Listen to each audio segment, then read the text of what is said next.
Ciao a tutti, sono Massimo. Sto andando a seguire la manifestazione Artigianato al Palazzo. Racconterò l'evento attraverso dei video e non solo. Spero che vi piaccia. Buona visione. Grazie.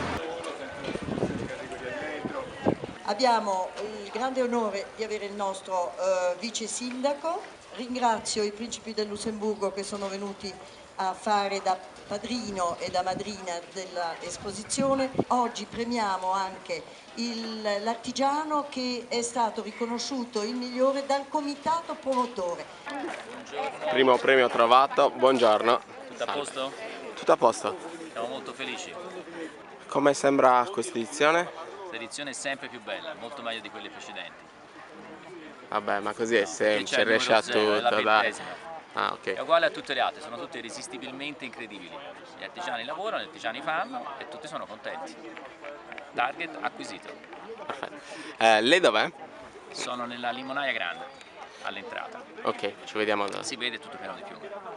Abbiamo cambiato la nostra struttura, abbiamo fatto uno stand diverso, pulito, bianco. Le piume fanno rumore, allora per attirare l'attenzione abbiamo deciso di levare tutto il colore e mettere solamente un plafond bianco, e questo ci ha premiato perché è riuscito a valorizzare maggiormente tutti i nostri prodotti. Invece verso il basso invece è un pochino più complesso, come si può vedere alle mie spalle sono un sacco di oggetti.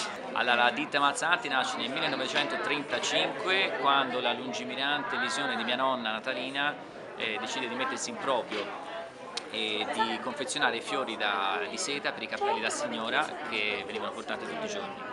All'interno dell'azienda, oltre a fare i fiori di seta che venivano usati come guarnizioni per i cappelli da signora estivi, venivano anche utilizzate le piume, e quindi le piume andavano a guarnire il cappello da signora invece nella stagione invernale, e quindi l'azienda aveva questa dicotomia di piume e di fiori. Ora lavoriamo pressoché solamente le piume, abbiamo solamente un unico fiore che facciamo ed è la camellia di Chanel, che oramai da decenni facciamo questo fiore per questo committente e quindi continuiamo a farlo. Il consorzio che qui rappresentiamo oggi è costituito da una ventina di imprese, tutte situate nei dintorni di Firenze e tutte produttrici in Italia, 100% made in Italy, e siamo qui per mostrare le nostre lavorazioni e i nostri prodotti. Ci siamo aggiudicati quest'anno il secondo premio per il miglior stand presente qui a Artigianato del Palazzo, e siamo contenti di questo risultato perché sono diverse edizioni ormai che partecipiamo e finalmente siamo riusciti a avere un risultato di rilievo. Queste qui praticamente sono le forme per stirare i cappelli. Questi qui vengono riscaldati sul bruciatore lì, diventano caldi, si mette viene chiamata la cappellina, insomma, sopra. Cioè, per dargli la forma. Per dargli la forma, e si stirano così, in questa maniera. E si stira.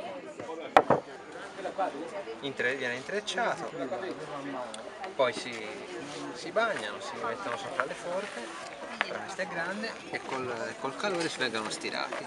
Quindi si asciuga e prende la forma. Si asciuga e prende la forma. Siamo riuscite a far notare il nostro prodotto attraverso queste sfere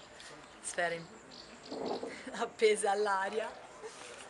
C'è la signora che lavora qui, la Flora, lavora da ormai 15 anni, però è subentrata in una camiceria che c'era già dal 59. Facciamo le camicie su misura come si faceva un tempo, con i ricami dei colli e polsi, con le cifre ricamate, insomma tutto come si faceva una volta.